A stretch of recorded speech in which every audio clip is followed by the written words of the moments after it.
ఇవాళ నాకు నేనే అనేటువంటి పరిస్థితి వస్తే భవిష్యత్తులో ఒకరికొకరు తోడుగా ఉండలేనటువంటి పరిస్థితి. కాబట్టి అల్లూరి సీతారామరాజు గారి యొక్క జీవితం ఇతరుల కోసం ప్రాణత్యాగం చేసినటువంటి పరిస్థితి. ఈ దేశ హక్కుల కోసం ప్రాణత్యాగం చేసిండు. తన కోసం కాదు, తనని నమ్మినటువంటి ప్రజల కోసం త్యాగం చేసినటువంటి మహనీయుడు అల్లూరి సీతారామరాజు గారు.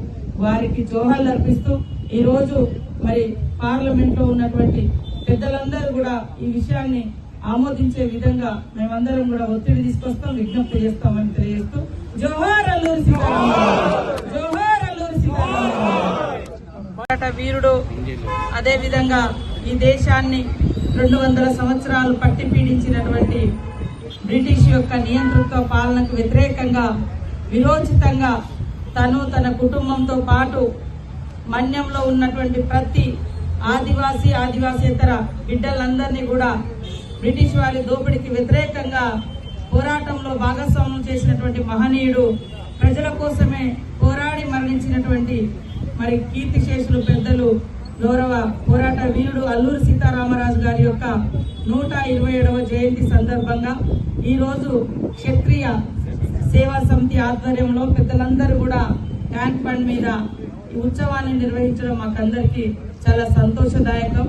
అల్లూరి సీతారామరాజు గారంటేనే ఒక పోరాటం, ఒక వెలుగు, ఒక అగ్ని పరాట, ఒక స్ఫూర్తి.